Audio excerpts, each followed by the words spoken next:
Welcome into the Upstate Pulse. My name is Lonzo. It is a beautiful Saturday out there tonight. A little bit on the heated side. We actually saw some rain, which we haven't seen in a few weeks, and the rain was a little disturbing after the hurricane. I don't know why, but it took me by a little bit of surprise, and it's going to take some getting used to. It's going to be cooler tomorrow though, which is awesome. And we're going to tell you why it being cooler tomorrow is going to be something that you're going to enjoy, because we have some place that you need to go that we're going to be. But before I get to that, let me tell you what we're going to do on the show today. If this is your first time listening, let me tell you what we don't do. We don't talk politics, because you get plenty of that during the week with our award-winning programming. What we do here is we have fun, because it's Saturday. It's a weekend. You're supposed to have some fun. And if you can't smile and you can't get past your politics, well, then you need to lighten up a little bit. Yeah. Because, things are not on fire because we don't smell the smoke. That's how that works. So for the next 2 hours, we are going to have some fun talking about a lot of things Halloween. So if you want to be a part of the show, text line is 71307. Please text Flaccid to 71307 and give us your message. And spell Flaccid however you want, as long as there are C's and Z's and as long as we can look at it and go, oh, okay, this message is for us. Also, Tara hates it. So, continue to do that. And Odie will forward them to I will. I will make sure that all of your Flaccid requests get to Tara.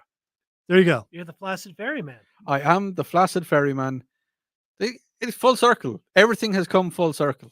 Okay. So you used to be a ferryman back in Ireland. Speaking of which, I am not alone in this endeavor this evening. Before I tell you who's with me, I will tell you who's not. Matthew had a gathering. Yes. Hold on.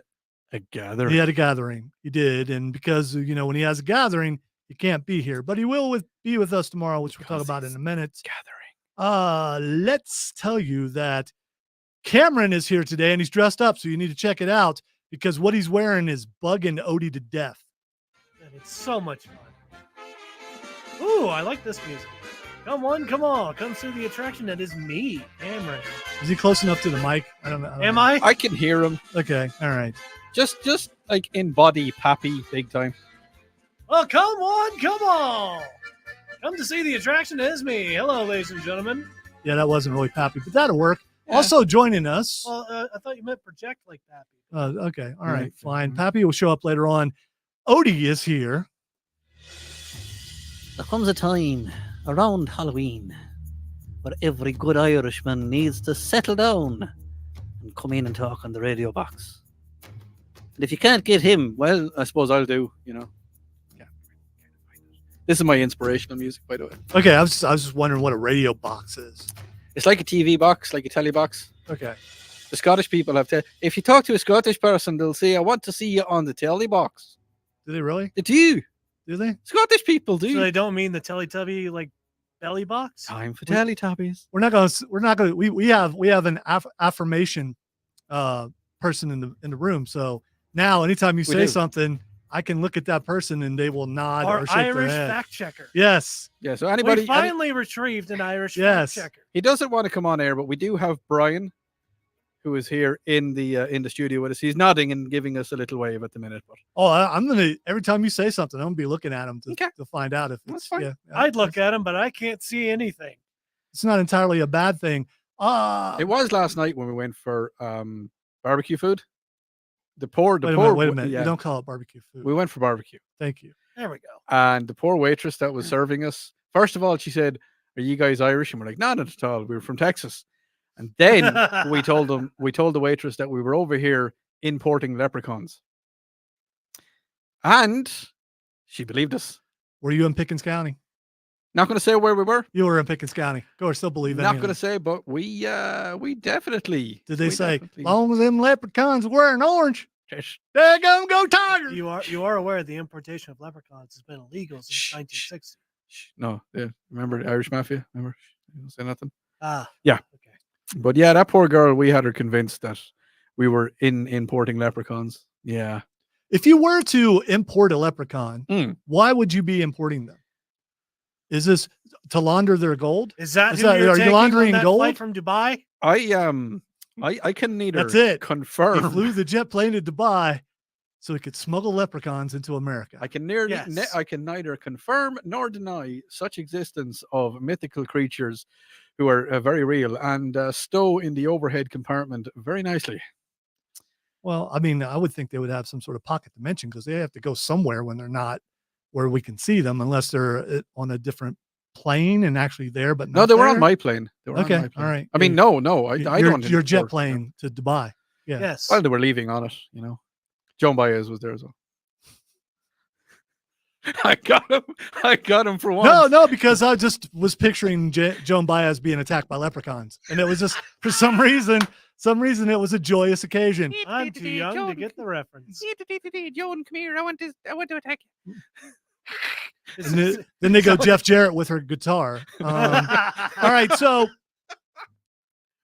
I want to tell you about something that's going on tomorrow, and pretty excited about it. It is South Carolina Comicon Junior at the Convention Center. $15 at the door, $10 park. Kids 12 and under can come in free and trick or treating. So when you go around to the different artists or people who are selling things, they will also have candy for the kids. So it's pretty cool. So bring your kids, have them dressed up. It's another place where they can trick or treat. And we will be there pretty early so we can go in and have some fun. And here's what South Carolina Comicon Junior is. It's your starter program. It's okay. I've never been to a con, but I want to go. This is the one you want to go to. It's not overwhelming. It's a fourth of the size. As of now, it's a fourth of the size of what South Carolina Comicon is in the spring. So you can get an idea of what that's going to be like. And if you're someone who is into the nerdy stuff, into D&D, into anime, into all kinds of things like that. Maybe you collect statues like I do. Maybe you're into Funko Pops. Maybe you just want to see artists actually draw art in front of you and be able to sign that, get that art signed. It's amazing to watch an artist sitting at a desk and doing what their craft is and being able to see it. Because I think there are some people out there who think it takes a really long time, and it does in some cases. These guys are really good and girls at what they do, and you can buy the art right after they make it, and you can get it signed. Also, they have guests there, and one of those guests just happens to be the Big Red Machine, Kane, Glenn Jacobs, who's the mayor of Knoxville County in Tennessee. Very famous back in the day, member of the Brothers of Destruction with The Undertaker. I, along with our colleague from our brother station, the Fan Upstate, Rob Brown from the Rob Brown Show, so creative. We couldn't get that here, okay? But he has all the best over there. Well, we kind of did. Well, no, we could not get that. Quit making things about you, okay? We're talking about this show. And so anyway, just killed the whole thing. We got to interview the Big Red Machine Kane, and we're going to play that interview later on in the show in hour number 2. We're also going to be talking about your favorite Halloween candy, your favorite villains, all that kind of stuff. But anyway, come out and join us tomorrow at the Greenville Convention Center. We'll be there for, the first little bit, maybe an hour or so, and like to get there early and check out the crowd and see what they're wearing, because cosplayers are amazing. And I'm hoping for, and I think Cameron will agree with me here. That Pope? Well, no, actually, I'm hoping that we can get Odie to take a picture with furries. Yes. I think Odie needs to take a picture with some furries. No. Hold on. Hold on. I think it's already decided. Yes. Odie did not agree to this. This is not in the don't contract. need to. Well, that's how it works. I looked at the terms and conditions before we came on air, and that was not in the contract to touch furries. So no. Get a picture taken doesn't mean you're touching them. You can have your hands in front. Yes. I've said what I've said. And they will have their paws and claws wherever they may go. So, we need to get a picture of Odie with furries. Or I tell you what, if you want to come up and take a picture, if you are a furry and you're listening, you want to take a picture with me and Cameron, we'll go with it. I mean, because we ain't scared. So come up and get a picture taken with us. I'm going to say I'm scared, but I'm a little bit perplexed. Tell you what. You're often perplexed. Let them be what they are, Odie. So anyway, come out and check that out tomorrow, and we'll be playing that interview later on. So Halloween is next week, and if you didn't know this, go to YouTube, go to Facebook, go to Twitch, 98.9 WRD or the Upstate Pulse, and you can see that Cameron and Odie and I are dressed up for Halloween. We do this every year. This is like Odie's second year dressing up, and he is without a doubt a hipster. And if you wondered, okay, I think my brother-in-law might be a hipster, but I'm not sure if he's actually a hipster. And if my brother-in-law is a hipster, I need to know how to deal with him. Like, should I take him to Whole Foods or Trader Joe's? Should I buy him some more flannel for Christmas? Well, look at Odie, and you will see exactly what Odie doesn't dress like that normally, because who would dress like that normally? So Only a hipster. yeah, Hold on I mean, a second now. Hold on. so hold on. Odie is dressed like a hipster. I am dressed. And no, Odie is not Donald Ducking. Stop it, Dave. I am dressed. Well.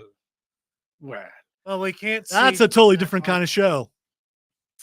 That's the late night show. That's the Upstate Pulse after dark. No, it's not. no, We're gonna Dave- make it a thing. So Dave- are you Dave said to me- denying that you're a hipster? I am a lumberjack. Mm, In No. the words Dude, of Monty Python, lumberjacks don't put pins in their pockets. I'm a I'm lumberjack, just saying, and I'm lumberjacks okay. do not put pins That's in a their distinct pockets. hipster trait. Yeah, that is a hipster trait without a doubt. I And you sleep know what? That all looks like a night custom pin. and I work all day. I got high heels and oh no, sorry, what? Sorry, I went too much Monty Python there on that one. You did, and it just it doesn't work in this case because you're a No, hipster. this is a You are a pilot. This hipster. is a pilot G2. This is the The- producers. Oh, Noella's on. This is the producer's all right. choice. You are proving the point. What? A hipster would know what kind of pin it was, and it wouldn't shock me if it's not monogrammed. Pilot G2 Look at that. says Odie Hipster. on it. It's okay to be a hipster. I mean, Just accept who you yeah. are. I Odie. mean, it's all right. Be. You're beautiful, no matter what they say. Listen, I haven't. Okay, I 'Cause haven't, words can't bring you down. I haven't come out as a hipster yet, but you know. Oh, you don't have to. We know. Okay, Yeah, we all know. it's Every there. one of us know. All right. Text line 71307 or on the stream 98.9 WRD or the Upstate Pulse, Facebook, YouTube, Twitch, or X. Is Odie a hipster? No, We need to know. We need to know what you think, no, he's not. and so let us know. Because there's a chance. I mean, Cameron's wearing goggles that look like spider eyeballs, so maybe he's looking at it wrong. And I could very well be looking at it wrong. I don't know where I'm looking, to be fair. and I'm looking through the eyes of a tab from Baldur's Gate 3. So, Yeah. there's a chance that maybe as a half elf barbarian that I'm seeing things differently. So text us, is Odie is he a hipster? Because we think he is. We're gonna go to break. When we come back, we're gonna talk about our top 5 bad guys from horror films. You're listening to the Upstate Pulse right here on News Talk 98.9 WRD, the voice of Odie the hipster.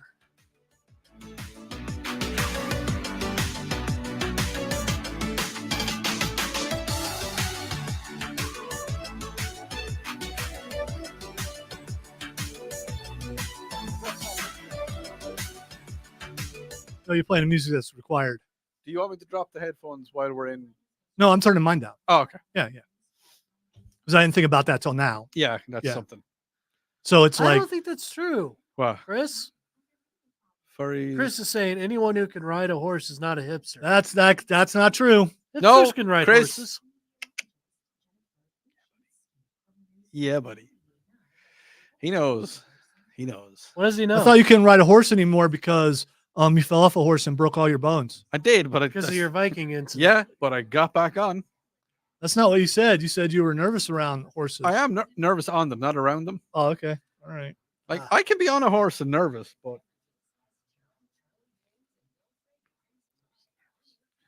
you fixing your cape. My skulls that's are crooked.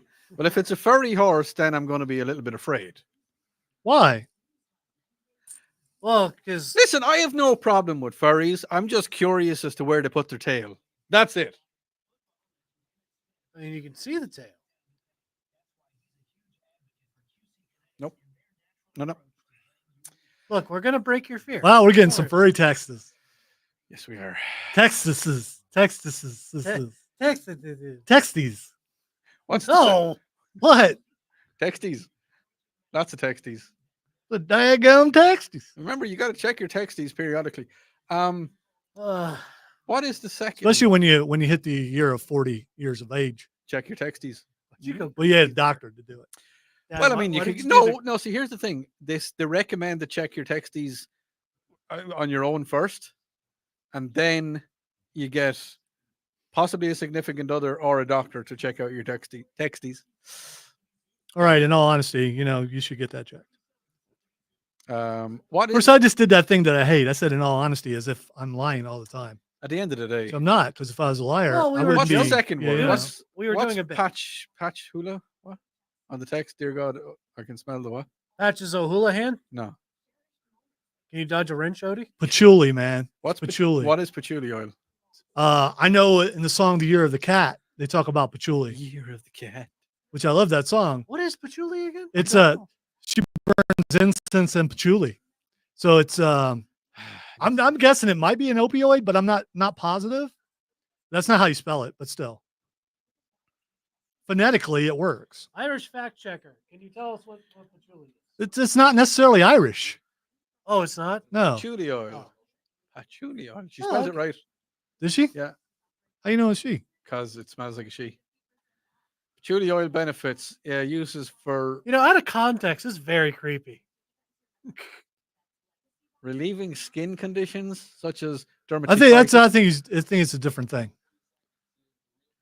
Well, the Irish So fact checker was saying it was so lotion. I would type in the lyrics, "She burns incense and it would tell you how to spell patchouli. You can spell incense right there. No. Oh, great, the whistling's back. Woman gets severely burned from essentially that's not what I'm looking for. I would also type "You're the cat" first dash "She burns incense and." Also, Dad, check the chat real quick. Oh, we definitely will. We'll talk about that when we get back on the air Oh yeah. And I will cry when I see the 501st because I do all the time. I don't know why. I just do. because you feel threatened. I feel threatened. You are a scruffy looking nerfer. No, Who are you calling scruffy? hipsters are afraid of bounty hunters and stormtroopers. Oh, yeah. Yeah, true. Look, man, I didn't mean to cheat the hut, man.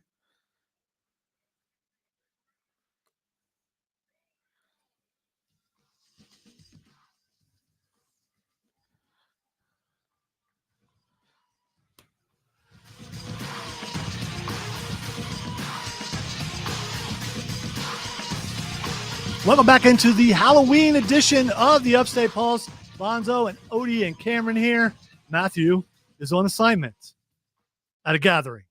At a gathering. But he will be with us tomorrow at SC Comicon Junior. We've got some text. If you want to be a part of the show, text line 71307, and you can hit us up on the stream 98.9 WRD at Facebook, YouTube, and Twitch. You want to read them or you want me to? On the text line, it says taking pics with furries does not have to be the full what? What is All that? right, I'll word? do it. Taking pics with furries does not have to be a full fursuit. See, I didn't know as- what a fursuit As was. I, as a lion furry, without a fursuit, though have onesies, kigurumis, at South Carolina Common have worn many times before, just my lion ears and tail. So there you go. You don't have to have the full furry suit to be a furry. Yeah, but still though. Also, Texter says, "Dear God, I can smell the granola and patchouli oil on Odie because he's a hipster. Not a hipster. He is a Christopher hipster. Walken? Yes, yes. Yeah, I can't. It's just I was taken over by spirits. Let's see. The spirit of walking. Okay, what if the horse is a furry? Says Dave. I don't know. Well, horses are furry. Animals just tend to be furry. Well, not all of them. Anyway. Upstate Cosplay says y'all stop by Carolina Garrison's 501st booth tomorrow at See, South see, Carolina here's Comic Con the Junior. thing. We will. I think it was last year when we got followed by the Stormtrooper, which was excellent. Yes. Here's the thing. We'd stop, he'd stop. It was awesome. Well, it kind of made me feel like we were in a movie, Yeah. Like we were about to break out. In a I rush. can honestly say that Odie probably won't be a hipster tomorrow, but he might be Donald Ducking.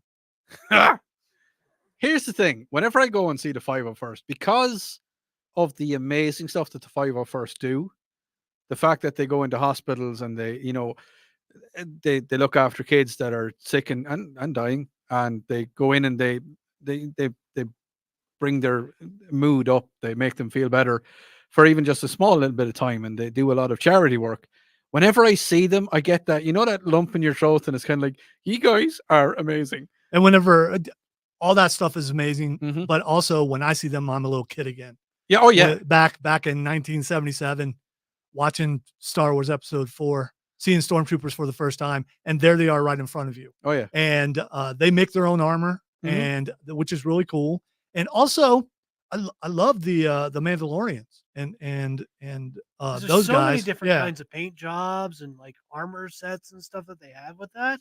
I do love the regular stormtroopers and stuff because that's always cool design and whatnot. But you never know what you're going to get with the Mandalorians. So it's one of those things. South Carolina Comicon Junior. If you see something in a movie, especially Star Wars, the 501st, you can come and check it out in real life. So you wonder, I wonder what a stormtrooper.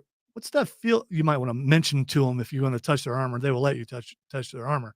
Don't just come up and like put them in a headlock or something. That would be bad for you. Because then the They rest will of the swarm. stormtroopers might get you. They will swarm, There's a lot of them there. They will kick. and they do have weapons. So I mean, so there's that. So come and check that out. All right, You don't want to get down by an E11. It's not fun. you do not. No.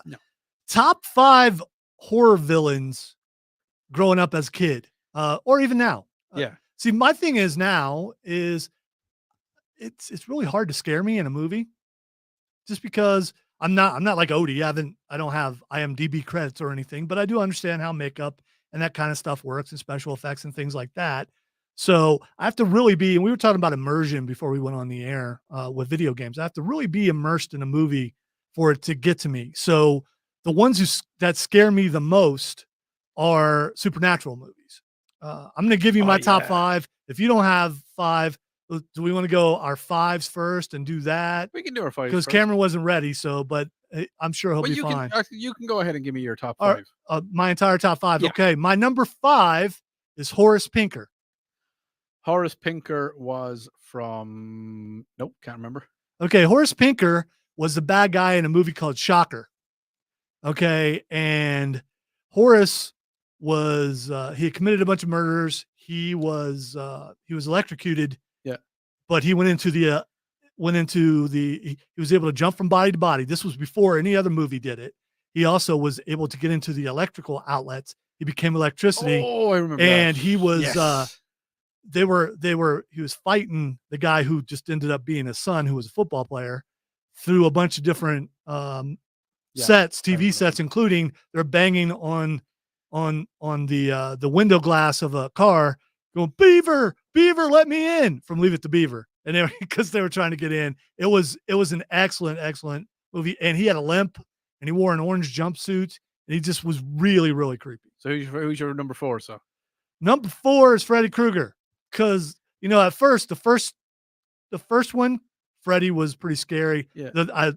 Dream Warriors, which was number 3, was my favorite. It was in 3D. Mhm. Back when 3D had come back around, and it was pretty cool. Also had an awesome song by Dawkins called Dream Warriors. Oh, I think I remember that. Yes. I think I remember that. See, I think I wouldn't be afraid of Freddy at Don't all. want to dream no because more. if Freddy went into my nightmares, he'd be scared. Same here. Yeah. He's actually been in my nightmares. Oh, double for me. Yeah. Number 3 is Michael Myers. The fear of Michael Myers left me when I found out what the mask was. And, The mask was just William Shatner. Just the William Shatner mask turned inside out because they didn't have enough money. But, original, not original, because that's a really short person. The original Scream Queen. I want ice cream. You got some Scream Cream? Yeah. Look, it's sometimes. Can I put that on my hemorrhoids? No. It's not for internal use. Yeah, but no, my hemorrhoids ain't internal. You put that on your neck. Help smooth out your vocal cords so you can scream again. All right. So number 2 on my list is Jason Voorhees. The scariest movie I saw as a teenager, probably when I was like 13, was Friday the 13th Part 2, which was the first appearance of Jason Voorhees. Duh. When he was wearing the burlap sack, Nice guy. and wearing the overalls. And I've got to, one of the cool things about doing the shows, I've been able to interview a guy who played Mike Myers. I was able to interview the guy who played Jason Voorhees. And I actually have a signed machete at home from him, which is really cool Machete. because we went to do the signing after I had him on the show, and they wanted to take a picture, and I turned around and looked real serious all of a sudden, and everybody cracked up laughing. Did you So turn around and whip it out? I don't know what you're talking about. So Jason Voorhees, definitely very scary, and people forget he did in the original. He wasn't in it. The mom was the original, mom was the killer, and 2, he was a teenager, and then 3D is when he found the hockey mask, and it was that way. So go on. ever since. And I also want to Lonzo's- say yeah. that Jason X was not as bad as people say it was. That's tough. I thought it was kind of cool. It was a giggle. It was a giggle. I thought it made fun of the tropes, Yeah. and that bothered people. So when you make fun of the tropes, they don't like that. And finally, Number the 1. scariest horror villain is Satan from Prince of Darkness. Well, Satan, period. But Prince of Darkness, John Carpenter movie. I don't think I saw it. So the devil Oh, is it Matthew McConaughey? the devil is in a jar in the basement. As you So do, a bunch of researchers are going to this place to research to try to find out what it is, right. and slowly they get infected. One of them changes gender and basically becomes the Antichrist. It's got Alice Cooper in it. He's a zombie, and he kills a guy by picking up a bike and like the top half of the bike where the wheel is ripped off, and he just like stabs it right through him. It was wild. It also had Wang from Avengers. No, that's Wong. That's why. Wang from the thing with the thing, and it was a kung fu movie. And why am I forgetting the name of that movie? I don't know. But if Wow. you look up Alice Cooper on IMDb, it gives you some girl called Alice, and she was born in 1873. So anyway, the devil was an interdimensional being, and they reached through the mirror and started bringing him out, and you could see the red and everything, and it was really, really wild. And he scared you? Yeah, it freaked me out. Okay. And the music, if you watch a John Carpenter movie, he does all his music himself. Yeah. It's already creepy keyboard stuff anyway. And I really, really, really I didn't like that movie. Okay. I haven't watched it yet. I usually watch it every Halloween. That is my top 5. I'm gonna go to break. When we come back, Odie will give us his top 5. You are listening, and you're free to send us your top 5. Text line 71307, stream 98.9 WRD or Upstate Pulse, Facebook, YouTube, and Twitch. Listen to the Upstate Pulse right here on News Talk 98.9 WRD, the voice of the Carolinas. I do have mine. Big Trouble in Little China. How did I forget Big Trouble? yeah. That's so the guy who played Wong in Big Trouble, or Wang in the Big Trouble in Little China, was the main professor in that movie. And also the other guy,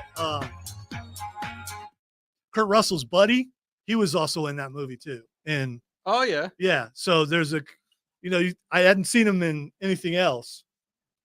Did anyone make it out of that movie alive? Which one? I know Big Trouble in Little China, everyone was fine.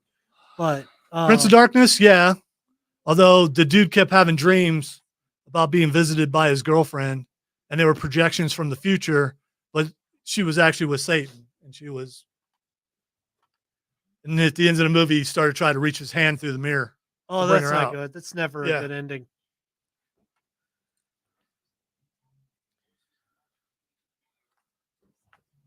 Oh, we're getting a class on furries. Yeah. Pretty excited about that. Well, we can teach Odie all sorts of stuff now. And we can learn too, because we All right, Dave, you're number 5. I'm concerned about, dude. Show me where it happened. No, don't. No. Oh, I wasn't talking about Dave. I was talking about something else. I thank God that I can't see right now. Thank God I'm a leprechaun. Is that a country song you're coming out with? Yeah, because the real song is Thank God I'm a Country Boy. But I changed it to Thank God I'm a Leprechaun. Thank God I'm a Leprechaun. Some of these things are disjointed, and now there's burnt offerings by Chris. Okay, fine. Thank you, Joey. We're usually scary without the makeup. Does this add to it or detract from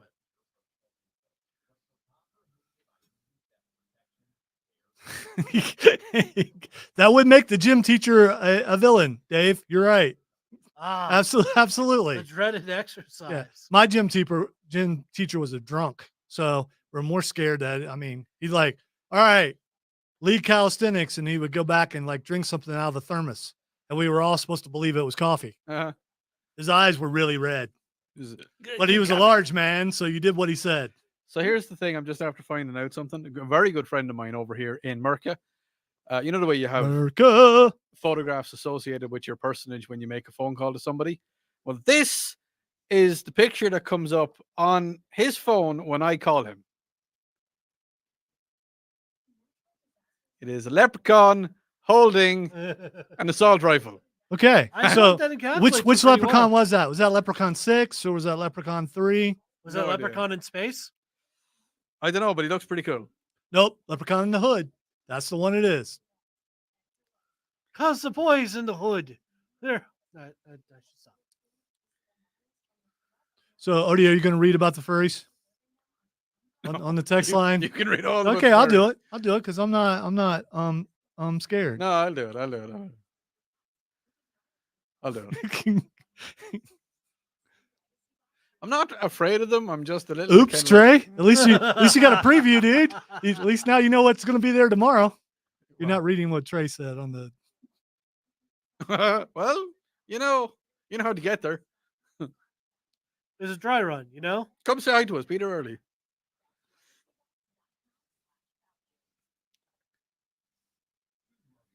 Hello.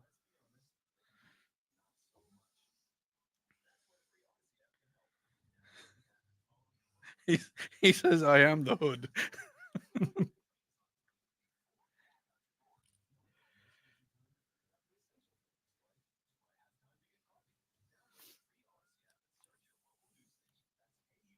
If you want to come this side, you can read everything that's happening. And all right.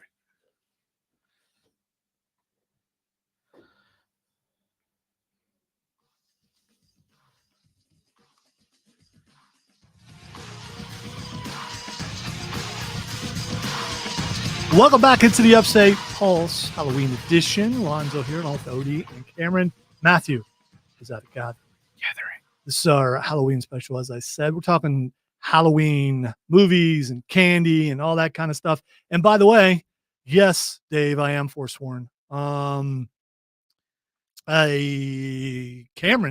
and I went to see Venom last night, or Thursday night, and we will review that before the show is over. Also, got a chance to interview the Big Red Machine Kane, Glenn Jacobs. We're going to be playing that interview in the next hour. Right now, we're talking about our top 5 scary villains for movies, and now we're going to find out if Odie saw anything that we've ever heard of before. I'd say I did. My number 5 of the top 5 is Jaws, or as some people like to call him, Bruce, because I was terrified to go on a lake, let alone the sea, after watching Jaws the first time I watched it. You know, you got to watch out for those freshwater sharks. Freshwater shark. You may giggle, but bull sharks in Australia will swim up rivers. Okay. Yeah. All right. Oh man, they really want to get So you. I will tell you why Jaws didn't scare me that much, Go on. because I'm from Ohio. Yeah, and you don't go on the ocean. Well, we don't have an ocean there. Yeah, and I I lived if on there an are sharks in the Great Lakes, then there's a problem. Yeah, I lived on the island. Okay, it's an island. Peninsula. Surrounded by water. Peninsula, I'll surrounded try- on 3 sides. I will throw a deer call at you. You will not. You ain't got no flex pipe with you. I ain't got no flex pipe. Number 4. It's Okay, fine. you got number 2. 4. Yeah, Number 4, It's the one before Tree. I would say Jack from The Shining. When he was wielding that axe and he came through the door and he goes, "Here's Johnny." That was just a little bit too psychopathic for me. I was that sounds like my 7th grade English teacher. Oh, yeah? Yeah, he Was went a he- little. was He went. this Oh Johnny? no, he went crazy and he stood outside the door, Nice. and people were crying, talking about jumping out the window because we didn't know what to do. And then he come back in and said he was sorry and that we could have a party the next day. And then they took him away. So no, this this did happen. I was more afraid of the twins. Twins. The twins were creepy little kids. I Yeah, mean, creepy kids and are- I was a yeah. little kid at the time, so maybe that made it worse. No, Hold I on. don't want to play with you. What were you doing watching The Shining as a little kid? Here's the thing. and she's probably not watching it, but she might be. Mom would go to the drive-in. We would be in the back seat of the hoopty, and she would say, Don't watch. "Don't watch," Okay. which means watch. Yeah. Of Yeah. course. So my number three, I've said it, number 3 will be Gary Oldman's rendition of Dracula. Oh, dude, when he starts speaking in that weird, whatever language that was. Romanian. Yeah. Was it Romanian? It just sounded to me like it's the music behind it. And when he got And up on the it's ceiling, just and, I was like, oh no. and when he started eating the baby, I was like, I don't remember that man, part. That I've really, never seen that. you don't want to. It's got Keanu in it, man. It's cool. It's also got Winona in it. Yeah. Keanu. Yeah. Number 2 would have to be Dr. Hannibal Lecter.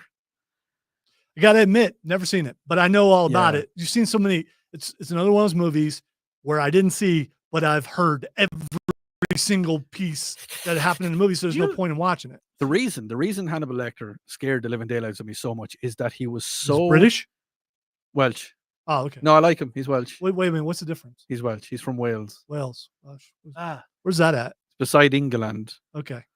Where's that in next relation to to- Ireland? to the peninsula. No, I really don't, dude. I mean, you're the expert. I don't know. It's right across the sea, the Irish Sea. There's the Isle of Man is between it. And then you've got Ireland, the Isle of Man, and then Could you hit it with a rock? if you were on if you Ireland? were really strong. where's the island of Dude? Dude. So he'd be number 2. The That's reason where he they do all those was- cool concerts. dude. The reason he was number 2 is that he was so calm when he was killing people. Like he'd just walk up to them and go, "Hello," and then okie dokie, let's Which go. is how a lot of serial killers are depicted in movies, Yeah. which I think probably comes a little bit from reality. I don't know. It could be. Not everyone is creepy, No, and people go, yeah. "Hey, there's something wrong with that guy." Some of those guys look like everyday people, and Yeah. then you find out they've been cooking people for supper. Not looking at anybody in the room. Sociopathy is a scary thing. And my number 1, because it scared the ever living daylights out of me, was the thing that you never see in Paranormal Activity. It's the specter entity. or the entity or Yes, whatever. yes. That. So I watched. I'm going to say this, and I am going to say the name of the company I worked for at the time. I worked for a company in Ireland called Iralco, and I was just after being an apprentice, and I was on the night shift, and I was watching it on my phone on the night shift in a dark tool room, in a dark kind of room, and I You scared said tool, by the way. Tool, yeah. Tool room. Yeah.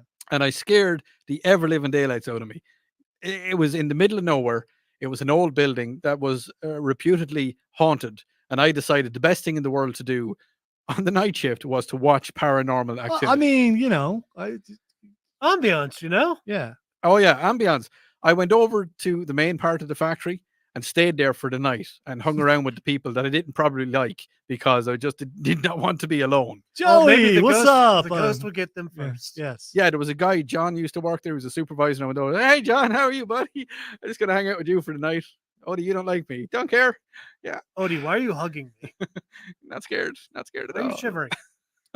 So yeah, that was not a good idea. That was silly things. Okay, what number was that? That was it. That was number That's one. my scary Okay. one. All right. We need to take a break. We do.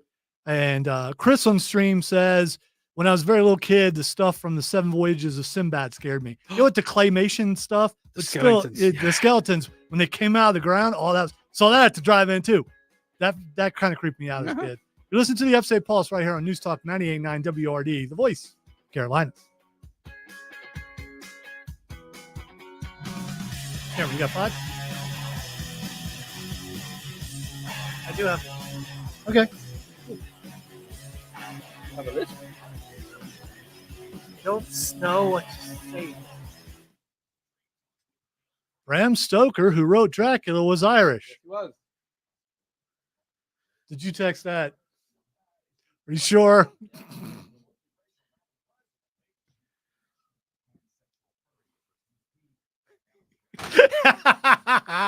The things you hear out of context. Pansexual furries. It's just, I mean, sometimes can't write things it, work man. out. You can't write it.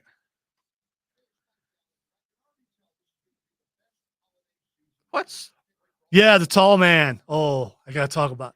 Did you ever see Phantasm? Floating ball. rings a bell? there were several. I think there was like 4 or 5 of them. The tall man was creepy. He was for sure. The tall man was creepy. He was. 1979. No, a bit before my time. So there's these floating balls that would fly through, and they had blades on the end of them. They would hit you in the forehead, and blood would spew out the other side, and it would kill you. And then he was supposedly the mortician, but he would shrink your body down into demon form and send it into another dimension where they look like Jawas. And yeah, it was creepy. Oh, I see them now.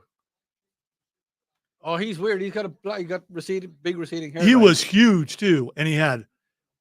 We've been Oh. waiting for you, That's a very boy. interesting He had photograph his voice matched too. It was. Can you see that photograph? It's an interesting one. It's a slightly naked lady on the screen. It's a you can't see anything, but it's one of the posters for. Well, now you're Phantasm. interested in Phantasm. Okay. Well, it doesn't take much. Yeah, but here's the thing. One of those characters is doing the thing with that girl, Nice. and she turns into that guy. So, I mean, if you want to watch it for that reason, you go right ahead. Ruined it. Yeah, I spoiled something from 1979. They ruined it. Spoiler. Oh, yeah, Hellraiser was pretty bad, too, especially with the guy, get them off me, get them off me. And then they gave him the razor blade. That It was Pinhead. that, too. I didn't mind Pinhead. And then he was cutting the invisible bugs off himself, and the blood went on the mattress. Actually, I think that was 2. And then Pinhead came out of there. One of the coolest costumes I've ever seen. My cousin Keith, who was on there earlier, he made his brother. Can you make a Pinhead? Yeah, using latex, and then he used drinking straws, and he put them in his face, and then he melted down the ends so they look like pins. And That's pretty. he had a leather trench coat. He just turned it backwards and put it on him. And so we went and won a bunch of contests. Then we were eating in a restaurant called Friendly's. There's a bunch of old people in there. And so Tom just started picking pieces of his face off while we were eating. It was Oh Lord! it was amazing. Is that the same place where you freaked the guy out while dressed as Jason? No, that was the same night though. There's a guy eating across the street, and it's a pretty busy street. And I would hide behind a telephone pole. Then I come out and just stare at him. And he's just eating. And then he would look back, and I could see around the corner that he was looking for me, and he couldn't see me. And then I just kept doing it. It was, yeah, you know. I get it. You gave that guy a new fear for the rest of his life. I hope so. We all want to be remembered in such a way.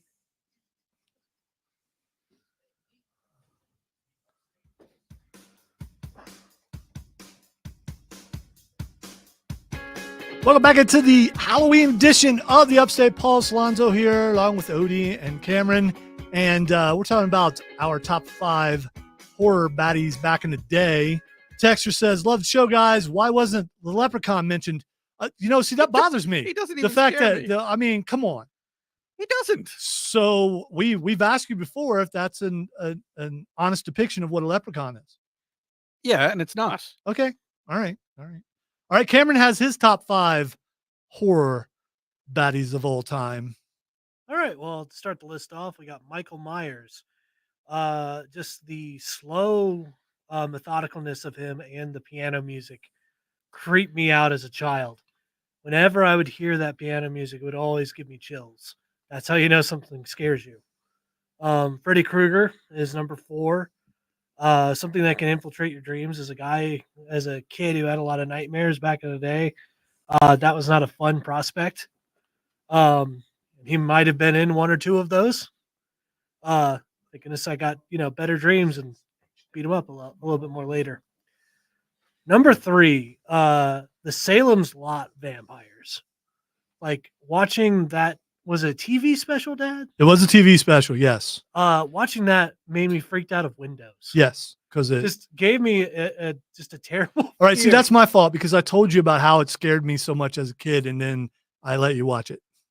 Yeah, tough- Shared fear makes fear less, supposedly. it toughens you up, when you're exposed to that as a child. But yeah, so I was freaked out by anything that tapped on the window. I was like, just don't let them in, Cam. They can't come in if you don't let them in. And then second is the girl from The Ring. Yeah. The one where if you watch the VHS tape, you're eventually going to die. that thing, I think I stayed up all night after I watched that. It freaked me out. It freaked me out that bad.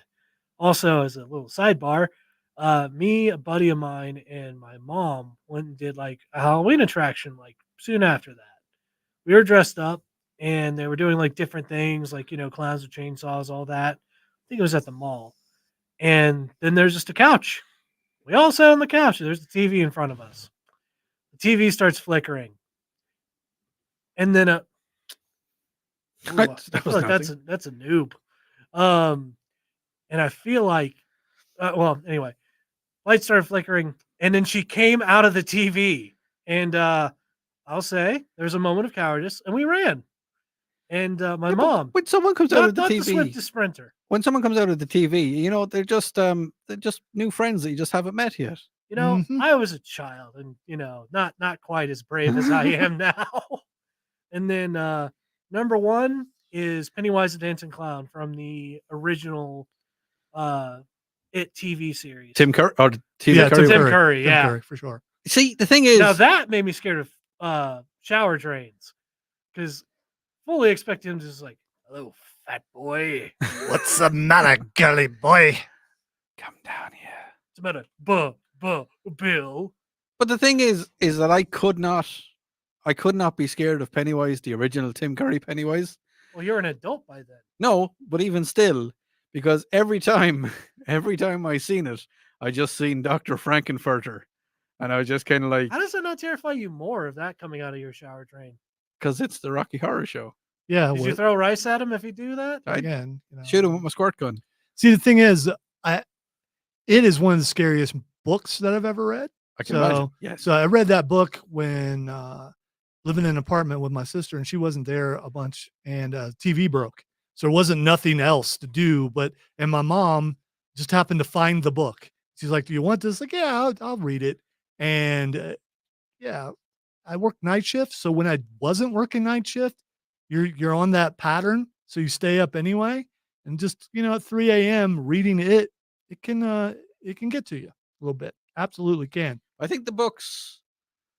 Now, I know a lot of people have said different things, but I think books are a lot scarier depending on what frame of mind you're in at the time. For sure. And if you get very immersed into it, then yeah. Speaking of immersion, yes. So if you are someone who, when you're reading a book, you can see it in your head. Yeah. I think it helps also to read a book that hasn't been made into a movie yet. Exactly. So then you're not picturing the movie, you're picturing what your brain thinks it looks like. Yeah. But here's something as well, and I only found this out about 5 or 6 months ago.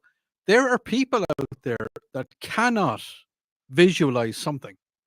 Like they're normal people, they're intelligent people, but if you ask them to visualize their Coach Klein said to visualize an attack. If you ask them to visualize their front door, they can't. Sorry. They can't do it. Like if you say, I want you to picture your front door in your head, they can't. They just can't visualize. If you tell them, the sky was blue and the lovely couple were going for a walk, can't visualize it in their head. They can't see it in their head. There are some people who just, I think that's one of the reasons why they can't read or they don't like to read because because you can't visualize. Because you can't form that in your head, then what's the point? Mark says on stream a few days after the miniseries, A Cluster of Balloons made me jump. Oh. Admittedly, I may have on occasion brought a balloon into people's rooms when they were sleeping. I might have done that. I might have actually done that. And, Did you ever put on I'll still never forgive you for that, Dad. Yeah, well, that's okay. There are worse things to not forgive me for. And I'm okay with that. You want to know worse things? On the text line 71307. Worst things is the fact that they now know that Odie is not really keen on furries. And now they're telling me that a reptile edition of an amphibian furry is also called a scaly. What are your opinions on scalies then? No. Bird furries are often called avians. Yes. And the less common furry is the less common of the thing. But I'm just like, why do people want to dress up like animals? What's in it for? Why would anybody dress up for anything? I mean, we What just kind wear of our normal crazy clothes people would all dress the up? time. And this from a guy dressed up like a hipster. I mean, Listen, right? Allow me to quote Bill Frady. What was it he said? You have a shotgun and it's beige? No, he was talking about pansexuals or something. Yeah, I don't know. I was What's, like, yeah, yeah, don't know I what's don't. that I about, don't but- repeat. Look, other we're not people's talking about things, your- Yeah. I said I was quoting him, so he gets full kudos for that one. All right. Texter says, You know- never bbeen so scared as watching the TV series V after my bedtime and still has scars mentally years later. Yeah, especially when when the skin came off. You see, there's a reason that they put these shows on late at night when kids are supposed to be in bed. It came on at 8:00, if I recall. Because I saw it when I think I was like 11 or 12 or something. It was still pretty freaky. Yeah. And then later on, find out one of the main characters or side characters was actually Freddy Krueger. Oh, was the dude that played Freddy? Yeah, he was Oh, in okay. it. Okay. Yeah. Okay. And they also they eat rats, I think, if I recall. I'm trying to remember what they ate. I think they ate rats. But they were lizard people. So I'm kind of curious about Chris's text on the stream. He asked about Thundercats. Now, is he asking, are they furries? I was thinking the same thing, Odie. Are Thundercats furries, or am I afraid of Thundercats? Also known as Thundercats. yes. Thundercats. We should look to our Irish advisor. Are they Thundercats are called cats on the tundra. Thundercats or Thundercats? He said thunder. He said thunder. That's what he said. I got the thumbs up, even though he didn't actually give me the thumbs up. But I read his Irish mind because Irish people can do that. Look. We're not deprecating your. Well, if you're going to do that, go to the pronunciation restroom. Okay. Yes, that's yeah. There's polka music playing. That's I understand. nasty. of just wonderful. I don't like to defecate. All right, here. let's move from that How do you into feel about something this? amazing, and that will be South Carolina Comicon Junior, which happens tomorrow at the Convention Center, 11 a.m. to 6 p.m. We want you to come out and have some fun. It's put on by our buddy Rob Young, also known as the Exalted Rob, from Borderlands Comics and Games. Puts on that Comicon Junior and the big Comicon, South Carolina Comicon, in the spring. And come out and you can meet the Big Red Machine Kane. And we interviewed the Big Red Machine Kane a couple of days ago. Well, actually, it was yesterday, and we're going to play that in the next hour. We also are going to talk about our favorite candy. Cameron and I went to see Venom, and if you're on the stream, you'll see something that I bought. It's currently eating a chicken because, and that would be a Venom head popcorn bucket. I'm going to talk about some of those. And are you willing to pay some extra money for a really cool popcorn bucket? We also have a Flaccid story. We love Flaccid stories. They're awesome. And Nerd Roundtable. You listen to the Upstate Puls right here on News Talk 98.9 WORD, the voice of them there Carolinas.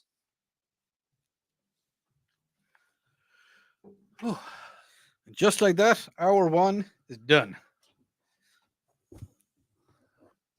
I'm gonna be so dizzy by The Haunting. Is Yeah, that based on the because that is really giving me a headache. Texter? I don't know if you can hear me. Put some sunglasses on, I don't have Odie, sunglasses. or Deal with it. look to your right or to your left. Or just don't make eye contact like you Not don't even- with some people. Not even. So, I mean, Look me in the eyes and tell me, Odie. No, it's not even the eye contact. It's just see, he's yawning. He's definitely filling the position of other people who sit in that chair. What's your opinion on music? Okay, well, Thank that's you. totally different then. Okay, will you take them off for a minute or two and give me a break, Well, I was please? If he takes them off, you can't put them back on because it's going to mess his eyes up. Because he'll adjust and then he'll have to not Okay, adjust. but I really am getting a headache. I'm sorry. I hate to say it. Duck your head.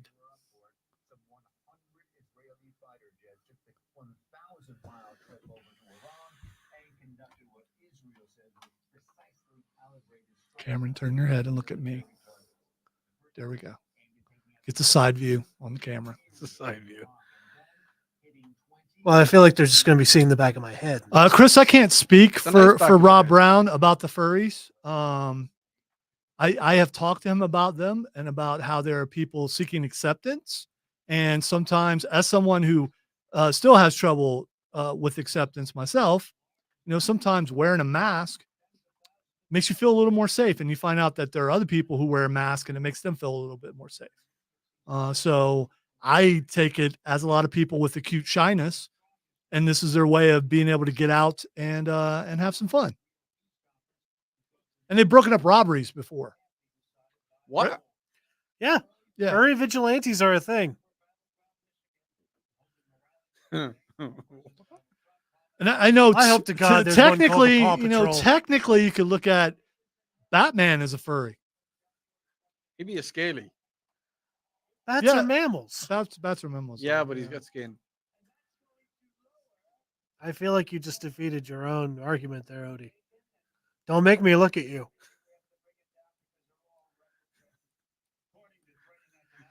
I will look at you. You are right, Texter. I am not reading that on the air. I will. No, you won't.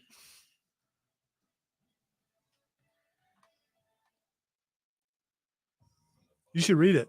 You should read. You should read it right now. I'm trying to do producer stuff. Yeah, here. but you should be able to do Give two me a things at second. once. Can't you do both? No, because it's what I'm doing is covering the screen that I need to read the text on. Ah, okay. So I can't. It's a good thing you don't have more than one screen. Do you know what you are? Yeah, I do. He's well aware. I'm an award-winning producer. I've been on the air for nearly 30 years. I'm a father of 2 and a grandfather of 1. I am a snazzy dresser with beautiful hair. I'm going to read that out. Do what? I'm reading that one out. No. I'm going to clean it up. No, I would prefer that you do not. Why? Is this my cue to look at him now? It's so pretty. I prefer that you do not read the text. Okay, can I reference it? It's too good to waste. Not going to be. I would prefer that you don't read the text. I won't read it. Do you want to read it? Chris, there might be. You can come around and you But can. I can't tell you whether or not it is or not. Someone will just have to find out. What? Chris is asking if the nose is also a weapon. It's like the ears for Absolute Batman. If you've read Absolute Yes. Batman, they're knives. Throwing knives. I would say if you took a pecking from this, it would hurt.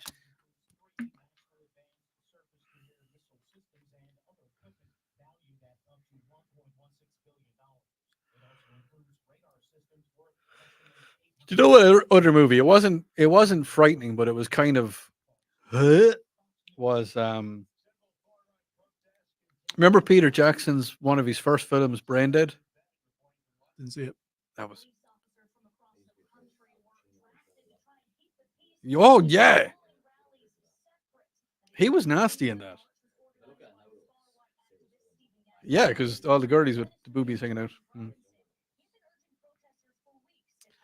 I think it's one of those things of like horror movies get you a lot more when you're younger. Because when you get older, you learn. I mean, hey, it's a movie. You understand it's a movie. And just a lot of the stuff that used to scare you just kind of doesn't. I can't watch any of the paranormal still. I just will not watch them. They What about still- The Exorcist? I thought that was mild. About the exorcism of Emily Rose? Bother me. I think it's one of those things with you, Odie, if you can't see the thing, that makes it far more terrifying for you, right? Yes, but no, because the Blair Witch didn't get me at all.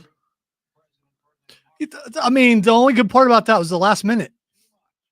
But even then, it wasn't. This is a lot of cursing into the camera Yeah, and walking through the woods. it's not. Well, yeah, that too. Which happens if it's cold outside. Or if you're eating spicy something. By the way, Dad, I believe Chris is saying that you're a gladiator. Maximus Decimus Meridius, commander of the armies of the north, general of the, was it Felix legions? Was it the Felix legions? Loyal servant of the true emperor, not you, you little. Yeah, Joker follow de. Volley a deuce. Yeah, man, there's only like 2 or 3 Halloween songs. They're not really Halloween Well, songs. they were supposed to put some in there. You could also look up stuff like Halloween. If you typed in Halloween, should How do be you- there's the theme from Halloween. Okay. theme from Halloween should be in there, and a bunch of other stuff. Spooky Kamala Harris. That's Halloween. Panic at the Disco. A lot of it's going to be just because you don't know what it is doesn't mean it's not good. Well.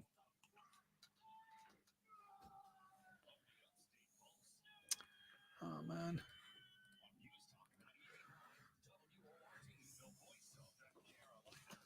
Welcome into hour number 2 of the Upstate Pulse. It is our Halloween edition. So glad that you could be a part of the show. In this hour, we are going to play an interview that we did with Big Red Machine Kane. We are going to be talking some more Halloween stuff. And here in just a moment, Cameron and I are going to review Venom: The Last Dance. Also, if you would like to be a part of the show, it's pretty easy. You can just text us at 71307, as a lot of people have done, or you can be on the stream, which we have a pretty good and loyal stream community that joins us every weekend, and we really love everyone that does that. And you can be a part of that too. 98.9 WRD or the Upstate Pulse at Facebook, YouTube, or Twitch. Check it out there. And if you are commenting on one of our personal pages, we can't see it while we're doing this because only the pages show up. And we also prefer you to comment there because that's what LexCorp and the powers that be see is the comments on our station pages. So we thank you for that. We are looking forward to seeing you tomorrow, South Carolina Comicon, 11 to 6 p.m. at the Greenville Convention Center. It's $15 to get in, $10 park. Kids 12 and under are free. Bring a kid, have them dressed up, and then go around and collect candy because there's trick-or-treat candy there. And, you can look at all this cool stuff at the Comic-Con, and also your kids get candy. And they get to see what everyone's dressed up as, maybe find some things that they were looking for or that you were looking for and haven't been able to find, including we've bought swords there in the past. I've got Lion-O sword, and it lights up and puts the signal on the wall. And Ho is not yelled, but Oh, it's implied. yeah, it is implied. Cameron got one of the heaviest swords known to man. Frostmourne. Known to man. And they're blunted, but if you wield Frostmourne, it's gonna hurt somebody. I'm cleaving a shoulder with that thing. It doesn't matter. You do know that like swords back in the day were blunt.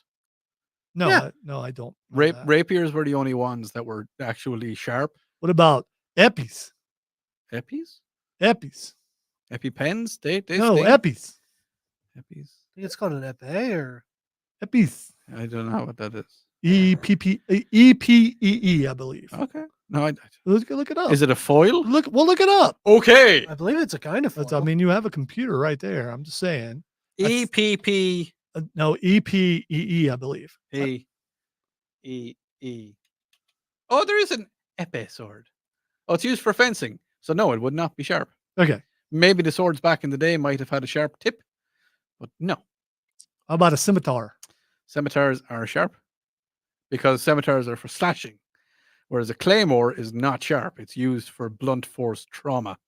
Well, if I were back in the day, I'd prefer a hammer anyway. A warhammer? Yes. Okay. A really big one. Like that dude on the horse in Conan. Oh, yeah. Really big hammer. That would be me. Yeah. I have the same kind of hair as that guy too. Or you'd be the Emperor from Warhammer Fantasy. There we go. Why not? I want to Karl mention Franz. that. I'm not going to mention it, but just when you text in, we read everything. And okay. That was interesting. That wasn't okay. It wasn't necessary. Wasn't, but just it- like reading it wasn't necessary. All right. We went to see Venom last night or Thursday night, and the theater wasn't very full, but still people are forgetting that movies come out on Thursdays. Yeah. And so it's pretty cool because you can go in there and you can watch a movie and not have to worry about people talking during the movie or having their phones go off or anything like that. If they do, you can yell, "Hey, turn your phone off," and they'll hear it because there's only a couple people in there. This was So did it live up to Venom? is what I'm about to say. Yeah, I know, but I want to delve deep into your All right. psyche, This was your brain. This was a good send off for the Venom franchise. We know Venom's going to show back up again. Probably it's in Secret Wars because the original Secret Wars in the comic books, if I recall, Peter Parker's costume got torn up and they gave him a costume. It just happened to be the symbiote. And later on, all the Venom stuff happens. But we got to see Null, and who is voiced by Andy Serkis, which, he does all the good villains. And one of the best parts of the entire movie is they meet some basically gypsy alien people. They're not aliens, but they're looking for aliens. Alien chasers, I guess Yeah, would be yeah. the best way to put it. And Venom sings a song. That's I'm not gonna say which song, What? but he sings a song and it is great. It's the whole movie is worth it just for that. There's a lot of good comedic moments in that. Like There a are. lot of good That's- levity. That's what I wanted to ask, because Venom is like the actual Venom character himself. He does bring a huge comic presence to the movies. Is it the same with this one? Oh again? yeah. He's definitely So he's on form. yes, he's okay. definitely being the same goofball he's been throughout the past.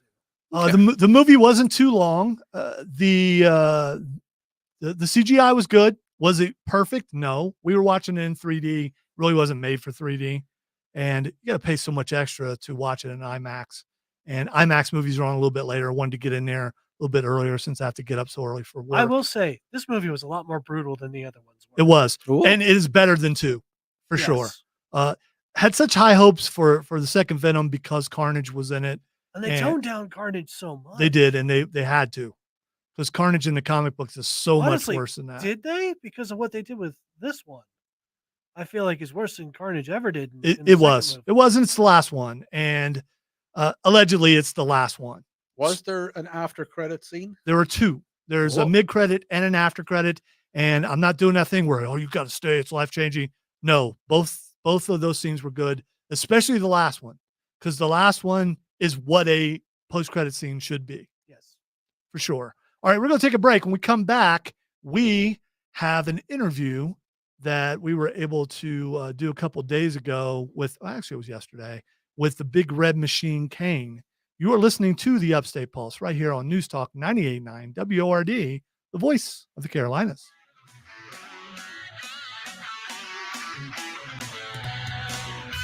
I was going to say, was that a flail? But it was that a flail? Okay.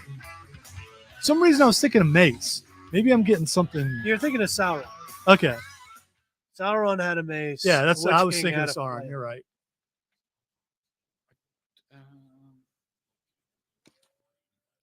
Sauron's isn't it is a mace, but there's something else. There's another name for it. It's a flange. It's a flange mace. I'm sure there's a more technical term for it. That's gonna hurt my brain. If you are able to hear us still on text, so I don't know if you were listening on the radio or not. Yes, they were made out of metal. I don't know if those swordsmiths are there this time, because they come and go. They're there 1 year and then they're not there for a couple more years. But they were awesome, and they still are. I built a case myself to put mine in, and Cameron had an entire bookshelf built to house his sword. Yeah, no, it just says a mace.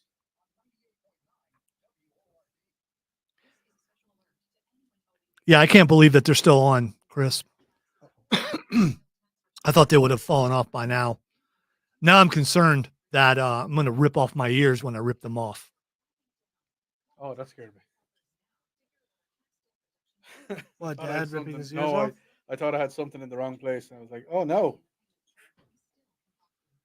Now I'm trying to figure out how I can go to the restroom without taking this out of my ear. Have an idea. I'll figure it out. Well, there's a trash can nearby. There No, is. there's not. That's for puking. It's just for puking. That's the upchuck bucket. Yeah. The chucking bucket. Do you want me to kill our mics to the stream for this segment, or? Yours has to stay live. Oh, it does. I mean, you can kill everybody else as long as you remember to put them back, but yours has to stay live. It does.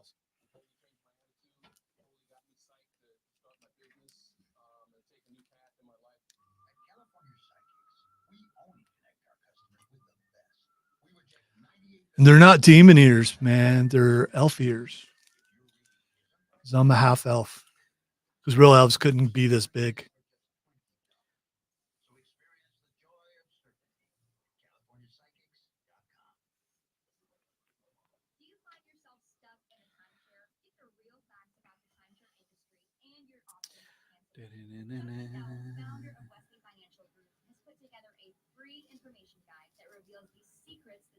Well, I suppose they're elf demon ears. Elves could be demons. They have like pictures of elves on the box.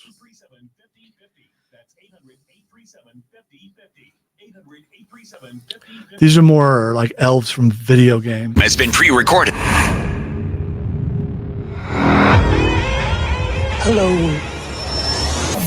It's the Upstate Pulse on News Talk 98.9 WORD, the voice of the Carolinas.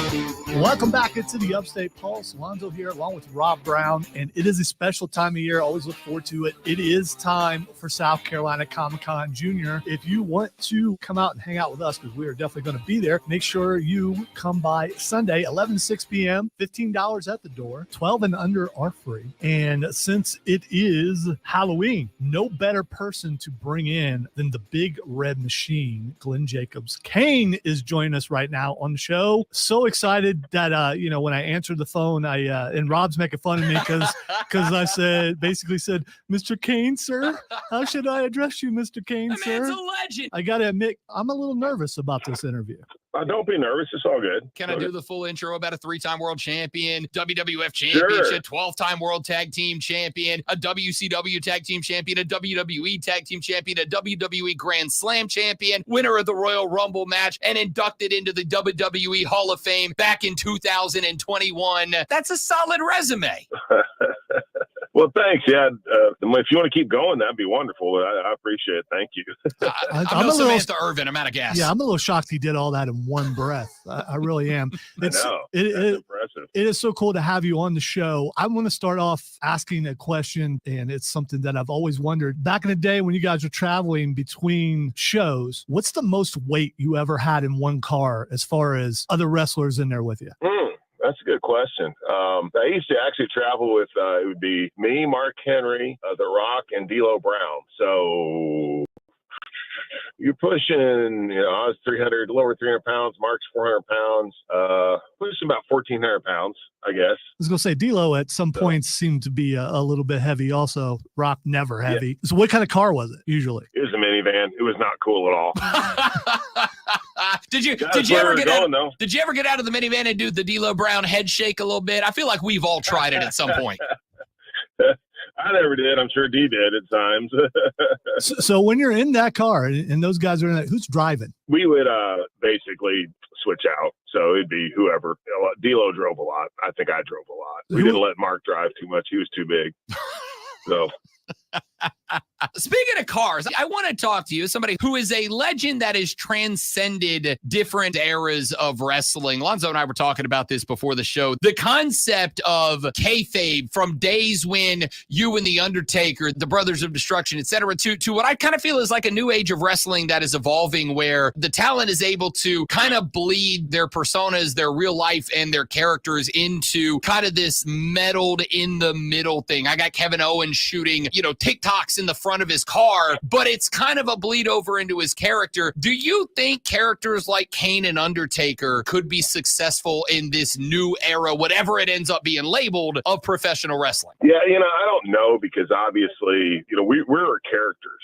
And these guys are people, who basically amplify their personalities or whatever, but they're still real people. And the difference is Undertaker and Kane were actual characters. So I think, you'd still be able to go, but you wouldn't be able to do a lot of this stuff, especially as far as social media that so many of the guys and gals do today. I have kind of mixed feelings about that, obviously, from the aspect of, as you mentioned, not letting people see the strings that the magician is pulling, the wires. We let people see behind the curtain now, and part of me is uncomfortable with that because I'm old school in that way. But then you'd see some of the folks have been able to utilize that and utilize social media to really get themselves over. Maybe they don't get all the TV time in the world, but then they're able to do entertaining things on social media. So I think it provides a tremendous opportunity, as well as obviously changes things, but I think it really does provide a tremendous opportunity for everybody. I'm an older fan, and I used to watch WCW back in the day with my papa. He was bedridden. That's one of the things, how we connected. He was a lot older than me. And I wanted to pass that on to my kids as they got older, and I have. And one thing I never got to see was the Brothers of Destruction. So my daughter and I were there at the well in Greenville, South Carolina when you guys were there, and come out, and I was like, did you feel that? The pyro was, I mean, we weren't down on the ground floor. The fire was so, you could just feel the heat all the way up in like the third or fourth row.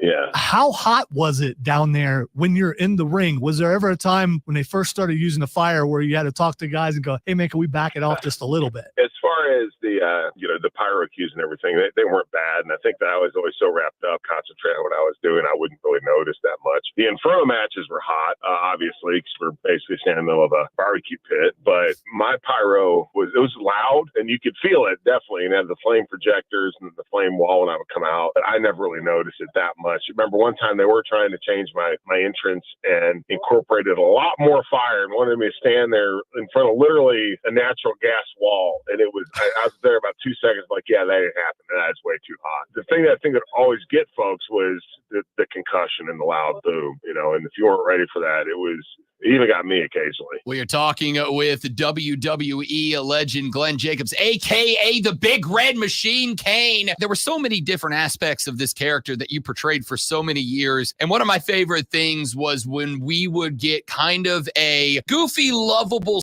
side of this character that terrified so many of us as kids for a very long time. One of my favorite promos ever was you, Hogan, and Rock backstage, and you dropped the 10,000 screaming Hulkamaniacs, the millions and millions of the Rock fans, and 10,000 screaming Canaanites. And Hogan broke. Rock turned to the camera and mouthed Canaanites like it's the most shocking thing. How'd you get through that without dying? Was it like, did the mask cover you a little bit in that spot? Well, the mask covered me, but also every person my age had done the Hulk Hogan promo at some point. So, basically I was just doing what I would do in front of the mirror when I was 18 years old, right? I think we all did that. So it really wasn't that hard because I had a lot of practice at it over the years. Fair enough. Last week, Rob was at a funeral, unfortunately, and he stumbled into a room, which is where when people go to try to decide if they want a tombstone. And he told us on the air about a wall full of urns, and no one was in there but him. And I asked him, did you? And he did not. You talked about Hulk Hogan impersonations. I think everyone of a certain age does a Paul Bearer impersonation. Absolutely. At South Carolina Comicon Jr. coming up this Sunday at the Expo Center, are you willing to sign urns? Yeah. Of course, I've signed a few urns over my time. Have you ever signed any with actual people in it? That I don't know. I've never asked. So I don't know. I'm gonna need you to start asking, I think, is what's gonna have to happen here. Man, I don't know. You may just want, it might be better. Ignorance might be bliss. That's fair. In that case. I'm a fan of every level of wrestling. I have been a WWE fan my entire life. I am also the cat that will 100% go to local indie shows. I believe, Kane, that imitation is the most sincere form of flattery. My favorite thing to watch lately is that there are little Kanes running around, which are obviously kids that have been impacted by you and your career. There's Blue Kane, there's Gain, we found out earlier today about Cocaine, who is Kane but he dresses in white. To me, I almost think that's got to be a look at how the Big Red Machine impacted the career of so many and really the kids that are today's up and coming professional wrestlers. When you see all these people that have these different versions of a character that you made world famous, what's your take on that? You're exactly right. It's a huge compliment. Last week, I met a guy that had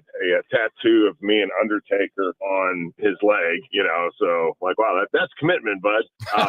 But yeah, it really is. It's a huge compliment. And it's actually a little surprising to me that people do some of the stuff that they do. I mean, I've met people who've been named after me, met dogs who've been named after me as well. So it's just, it's just a huge compliment. And, sometimes it makes you think too, wow, that's me, I did that. That's a pretty cool feeling. All right. Other than The Undertaker, because we know, obviously, that's probably your favorite. You've been paired up with a bunch of different guys as tag team partners. Is there ever one where you went, yeah, this ain't going to work, and then you were wrong and it worked big time? Oh, People probably actually said that about me as opposed to vice versa. I don't know. Initially, I was a little concerned about the Daniel Bryan stuff because, my character had always been so serious. And here you have, literally doing the comedic stuff. But it turned out to be one of the best things ever. In fact, that's my favorite kind of era behind Undertaker and the original Kane stuff is the Team Hell No stuff. I think that just goes to show you when you have somebody who's talented like Daniel Bryan, they can make things happen that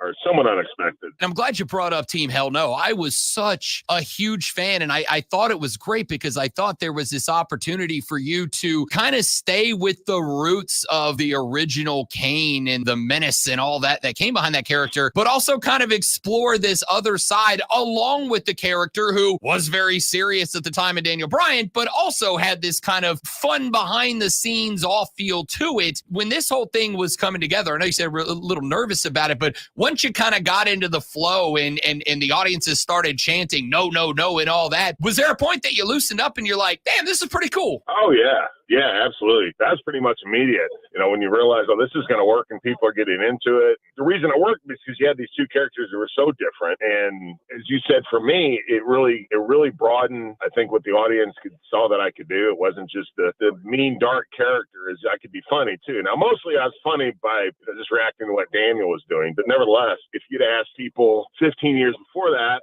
hey, do you think Kane could ever be the comic relief on the show? Obviously, they would say no. So to be able to do that, it was also refreshing for me because even as a performer, you get tired sometimes. You're doing the same thing night after night after night. So when you're able to literally have a new character with complete divergence from what you've been doing for a decade, breathes a lot of life into your performance.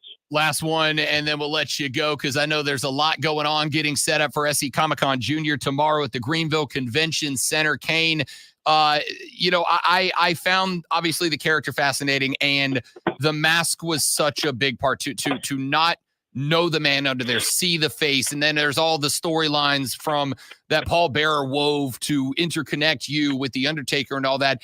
When it came time to make the switch to be an unmasked character, to have your face exposed, and along with that, all of the responsibilities of storytelling, the facial expressions, and the glare that you became so famous for, was there any level of apprehension from you? Like, what was the mind shift you had to go through to go from the original Kane to the unmasked version, who, in my opinion, you did a wonderful job of somehow being more terrifying in that version?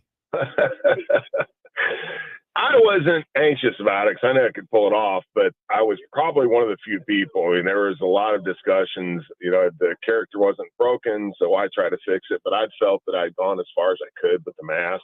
It had become an impediment, right? Because, as you say, we transmit emotion as human beings through our faces and our facial expressions. Well, I couldn't do that. The mask was awesome because it added mystique and created a very menacing character and never knew quite what he was thinking. But in the end, I lost a lot of that ability to convey emotion to the crowd. I was really looking forward to taking the mask off, and I didn't at the time really realize it would change the character completely, right? And it was really cool as you go from having the masked Kane to the unmasked Kane, who was a different character, but still had the legacy of the original masked Kane character. And that's one of the neat things about WWE is that the characters will start taking on their own mythology. For instance, with Undertaker and all the things that he's done, but he still has a built-in history and all that sort of stuff. It's just great storytelling, and I think WWE does it better than pretty much anybody in the world. And again, for me, it was just that ability to show that I could do something different as opposed to just being,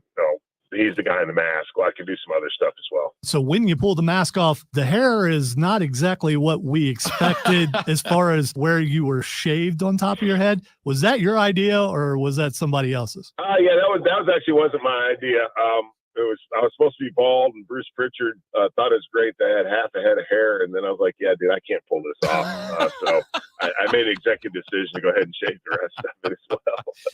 All right, the Big Red Machine, Kane, Glenn Jacobs, thank you for joining us here on the Upstate Pulse. We look forward to seeing you tomorrow at South Carolina Comicon Junior. Thanks, guys. I appreciate it. Have a great day.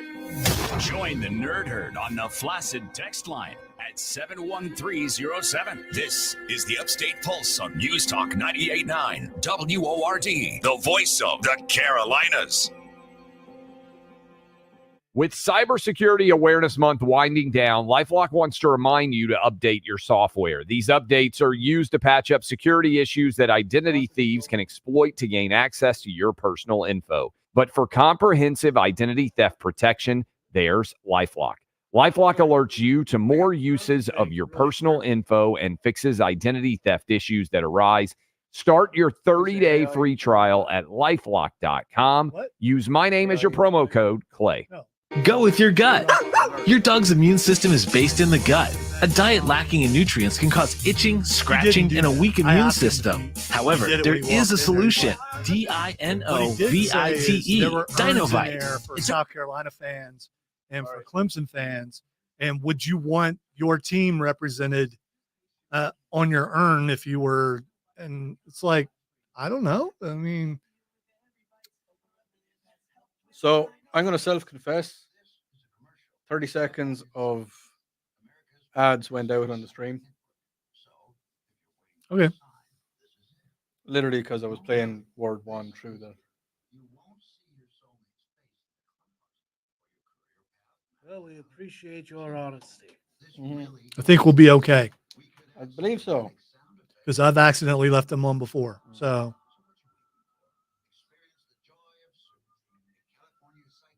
I didn't need to leave my mic open.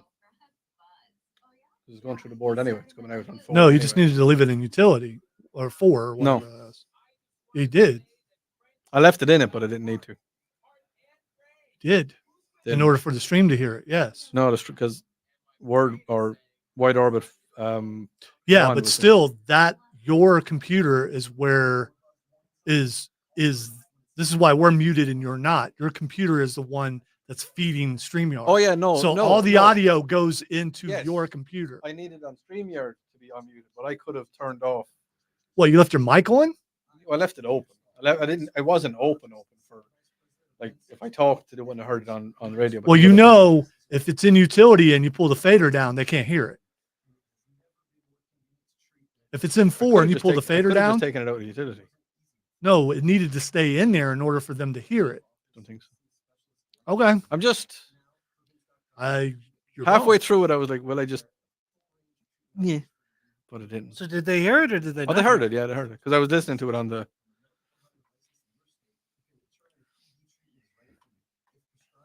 It's a good ankle scratcher.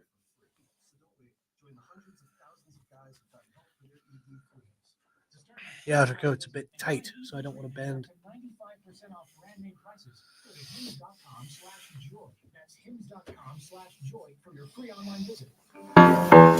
Who cut the cheese? Who cut the cheese? I ask you, please, did you cut the cheese? I'm not adverse to learning. Tell me why my eyes are burning. Who cut the cheese? I think I'm gonna hurl. And now, putrid, stupid, stinky stories with Flaccid Patrick. Do not go in there. And Seepage. All right, in honor of Patrick, who he's still alive, he's doing other jobs. Yeah, he's he's still with us. Because it bothered him so much. As long as this show exists, which is we're going on a decade, I'm leaving his name in there. It's because if he just happens to be tooling around town, as they say, and he turns it on, he'll be like, oh, really? He still left that in there? Yes, I did. What do you do when you tool? Well, I mean, it's a little bit like loafing, but not quite as askew. I lathe. I feel like I lathe. You lathe. I like to lathe. mill. I like to mill sometimes. Yes. All right, so this usually has something to do with poo. That's just to be honest, it has to do with poo. It's kind of a crap segment. It is. Yeah. So SeaWorld, I don't know if they have similar things in Ireland as far as SeaWorld goes. We have aquariums. Okay. Well, SeaWorld is we don't abuse animals. It's and neither do they, Okay. as far as I know. So they're outdoor aquariums, but they're shows. And one of the attractions are the orcas, or the killer whales, as they're known. And so last Saturday at SeaWorld in San Antonio, they're doing a show, and an orca just it went poo in the water.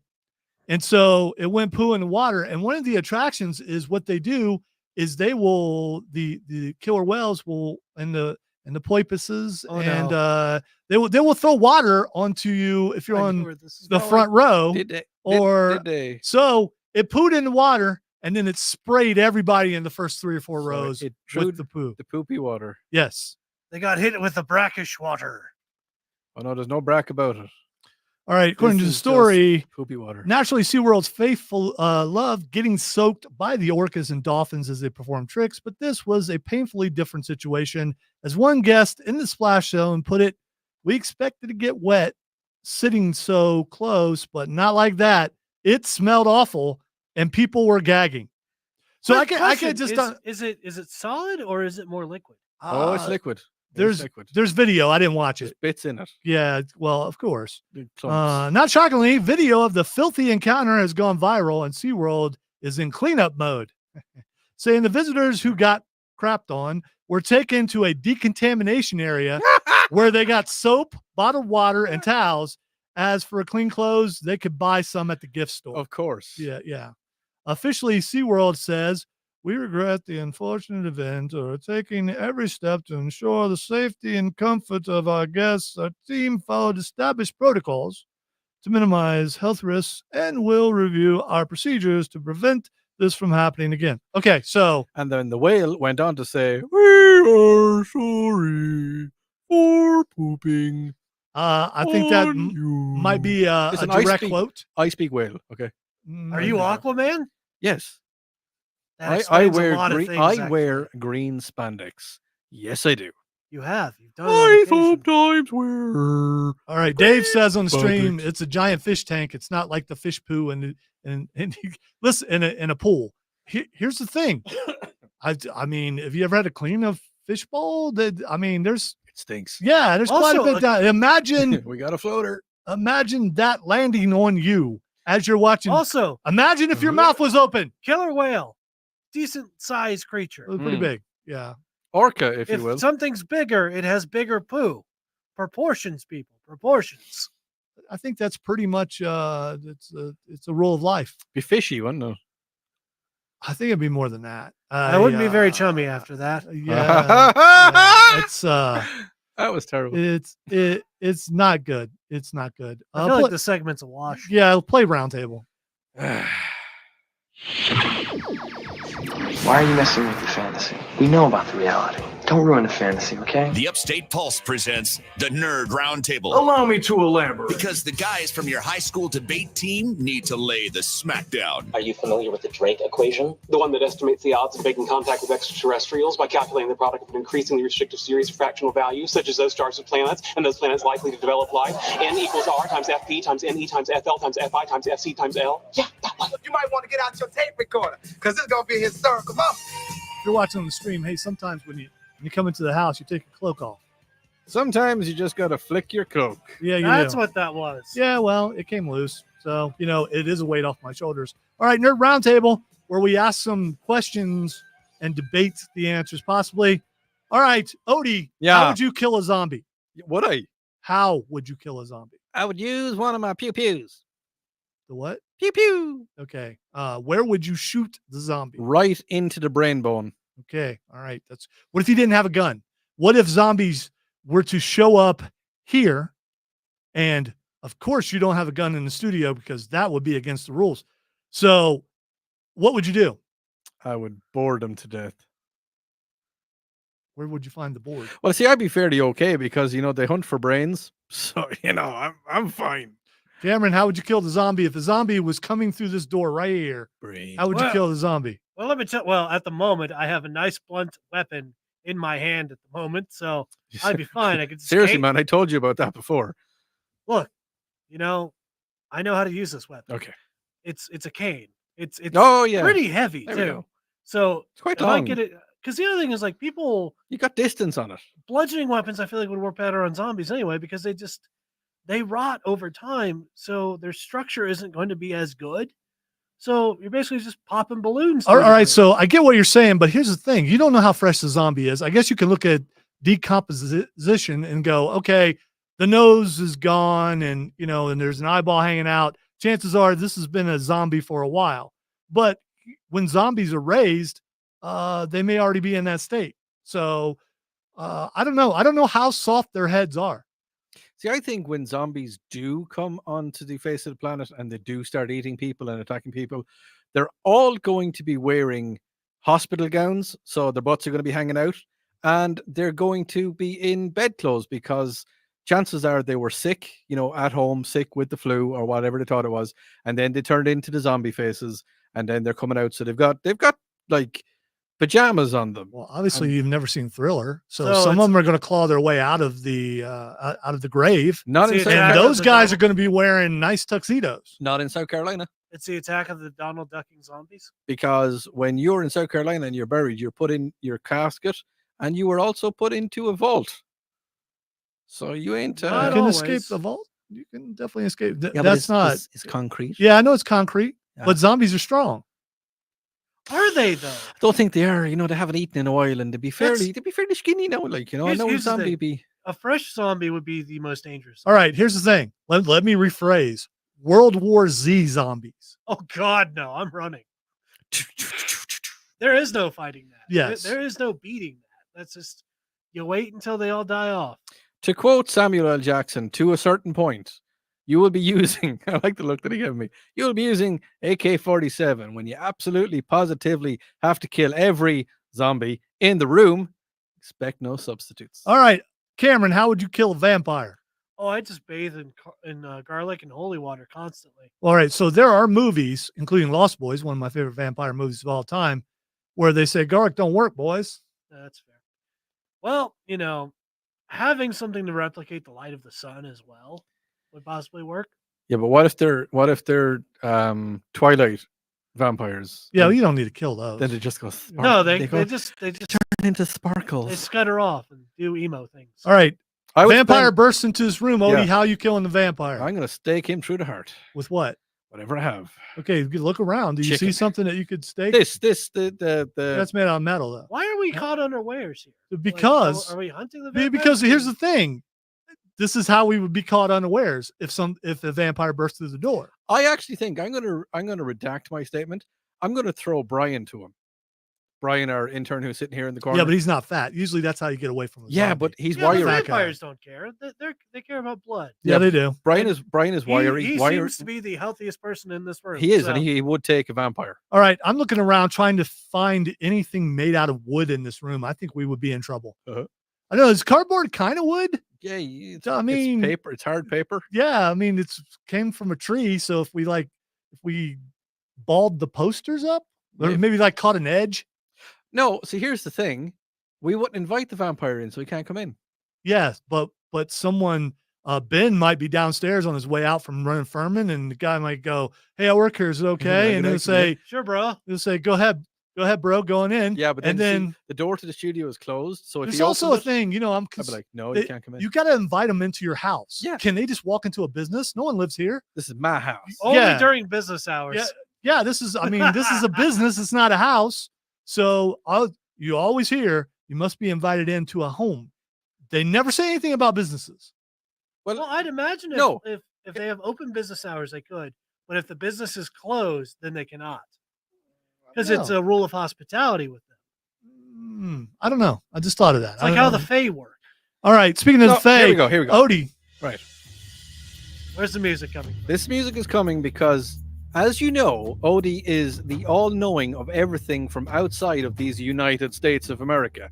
As you recall to a previous statement that we had earlier tonight, Speaking in Transylvanian.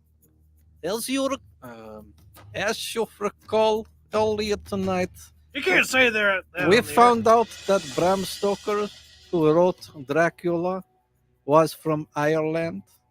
So therefore, Someone said that. It doesn't mean it's necessarily I true. know exactly what Bram Stoker was talking about. So therefore, I am the epicenter of all things vampiro and Irish. Okay. I have I don't- spoken. All right. So but you didn't say how you would kill the vampire. Oh yeah. If a vampire. So the question was, could Yeah. a vampire come into business? No, he can't. Because people don't live there. I think it could. No, can't. I think it could. I am the listen. I knew that. Text line I knew- 71307. Do you believe a vampire can come into business? It's No, not a home. can't. Do they have to be invited in?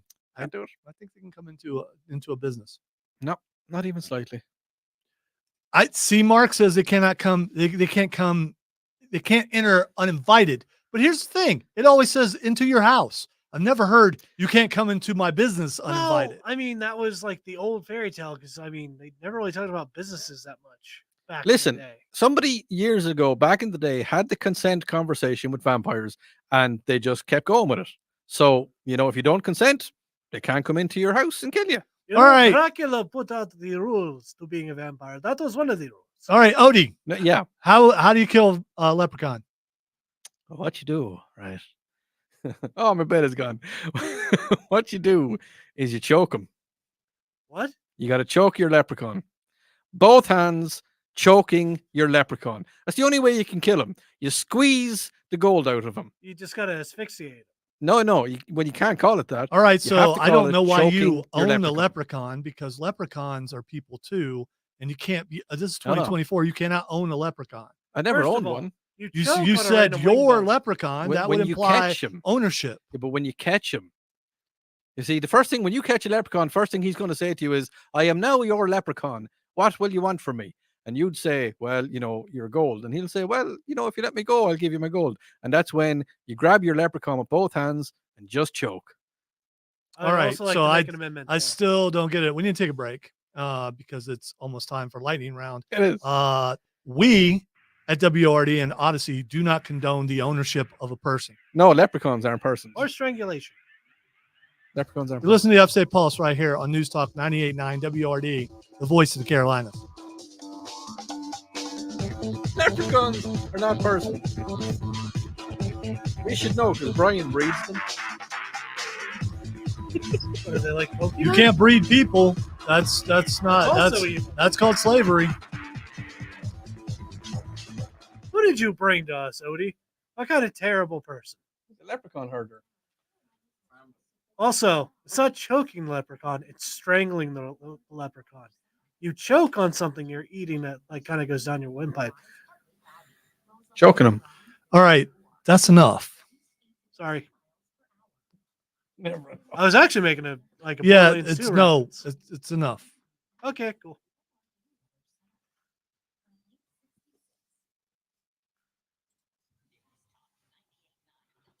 Viper Dave says eat it. It's made out of marshmallows. It's magically delicious. Lucky Charms. They're magically delicious.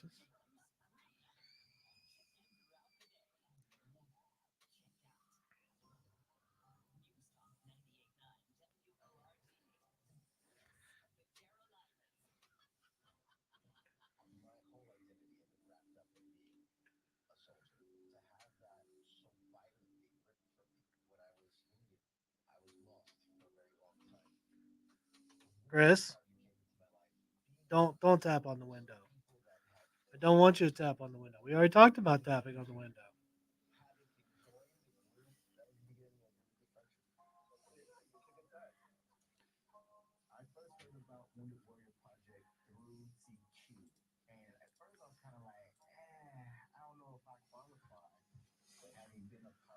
All right. I was looking at Reddit, and according to Reddit, someone asked a question: can vampires go into buildings? Public buildings have a standing invitation to all people. So we're goosed. Yeah. So yeah. Well, they also don't have key cards, so you don't need that if someone says go ahead in. you can also just turn in the mist or whatever, depending on which lore you're going by. That's a Brian, by the way. That's a Brian right there. Look, there he is. Just in case you're wondering what a Brian was. Thought he didn't want to be on camera. He doesn't, but he's on it.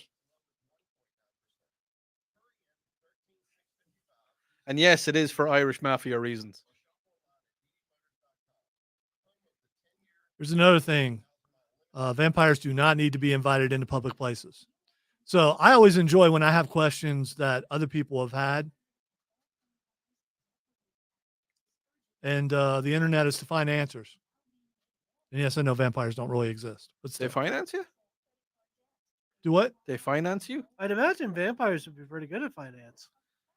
They live long enough, they could see market trends. Now here's a question. Can vampires go in an outhouse uninvited. It's still a house, but it's an outbuilding. Called an outbuilding by some people. Yeah, but it's also part of your house. No. Outhouses, back in the day, outhouses were a good ways away from your house. Yeah, but do you own it? So someone could own this business, but it was still a public business. Yeah, but not anybody. I mean, if I was back in the day and I was like, I need to go number twosies, and there's an outhouse, I'll just go and use that. I would tell you, in Bill and Ted's Excellent Adventure, when they went to get Billy the Kid, they had outhouses that were like next to the bar. So they didn't actually belong to a house. They belonged to the bar. The bar is a public place. So the outhouses would also be public. Yeah, no, I get that. But. And Bill and Ted would not lie. No. I thought that was a documentary. Lightning can only strike twice so many times. All right, it is time for the lightning round where we squeeze in as many stories as we possibly can in the last few minutes of the show. Alien Romulus is getting an official release on VHS. What? It's getting an official release on VHS. So we talked about what Green Day was doing a couple weeks ago about putting songs out on like Teddy Ruxpin and things like that. Well, Alien Romulus is going to put it out on VHS. Be Kind Rewind 20th Century Studios has announced a VHS release of Alien Romulus.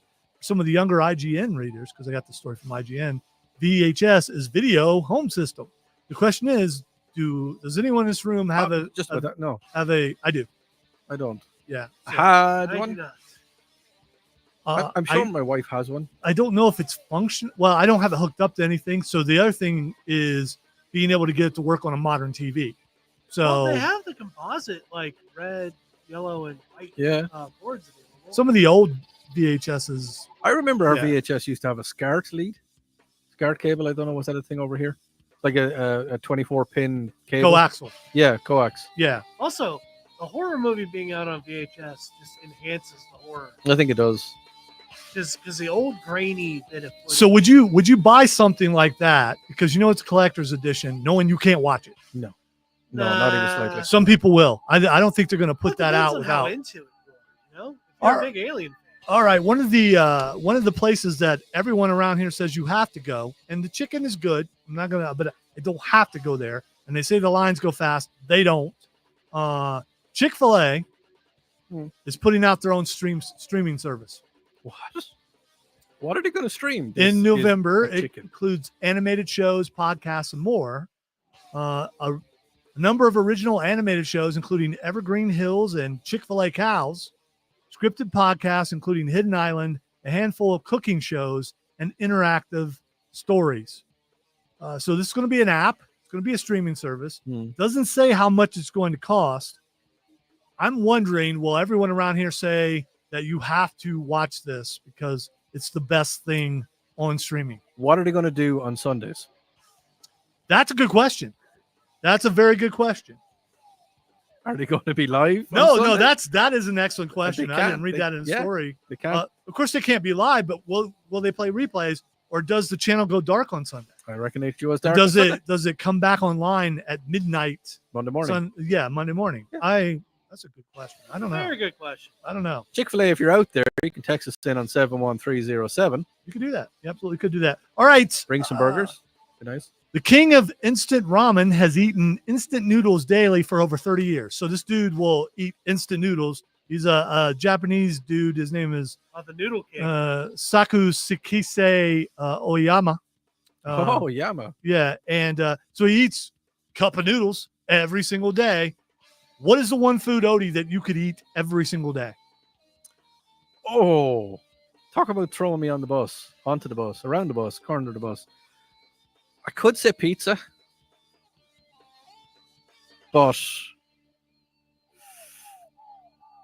Frosted Flakes, Kellogg's Frosted Flakes. I would eat them every single day. Every day. Every Not day. what I expected at all. Yeah, me either. By the way, my answer is pizza. or tacos. My answer is also pizza. Yeah, it's either pizza or tacos. No, nachos. Pizza or nachos. I can eat nachos any day because you can make nachos out of anything. Just like you can make pizza, you can put anything on pizza. Because Shaggy and Scooby had it right. You can definitely do that. But I can see them eating a cup of noodles. Yeah, 1 cup of noodles every day for 30 years. Actually, there was one company I was working for, and I used to bring cup noodles for lunch.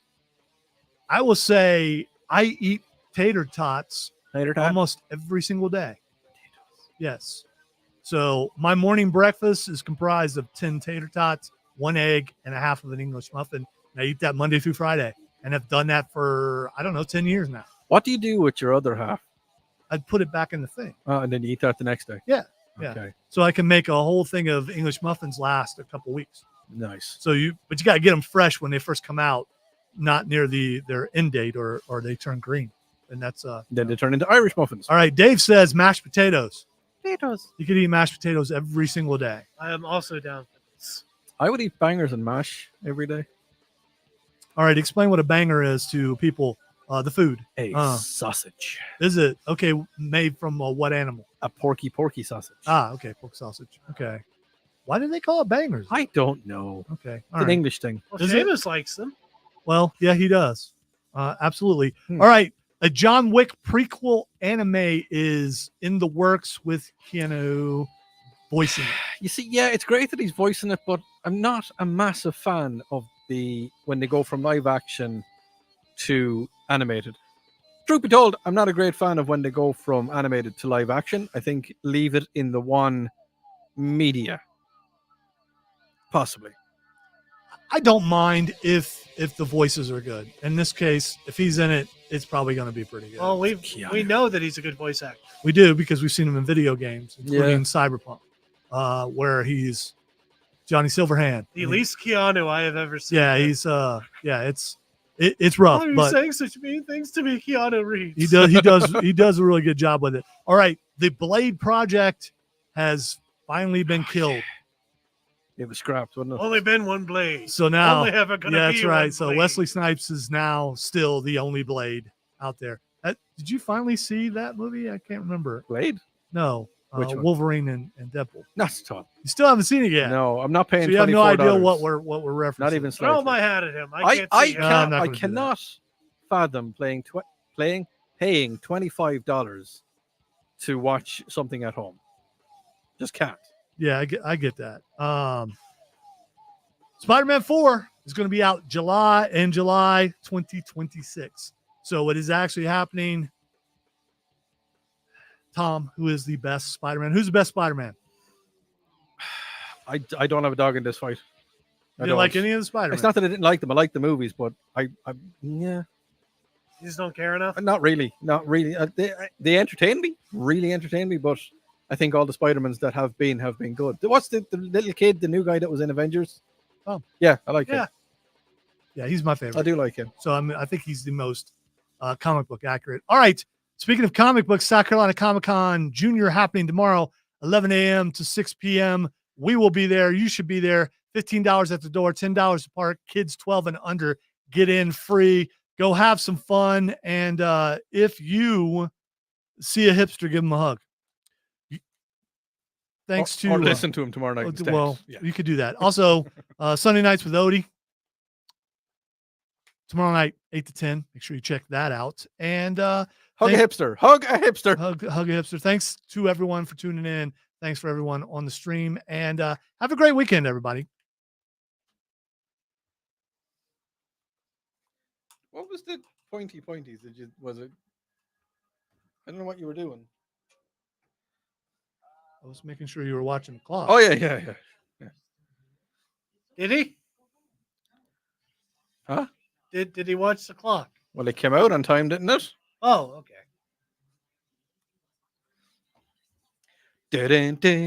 Dun.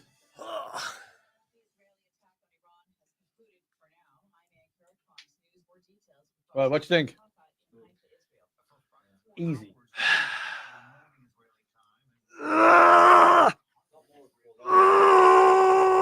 Would you like me to help you rip your ears off? What?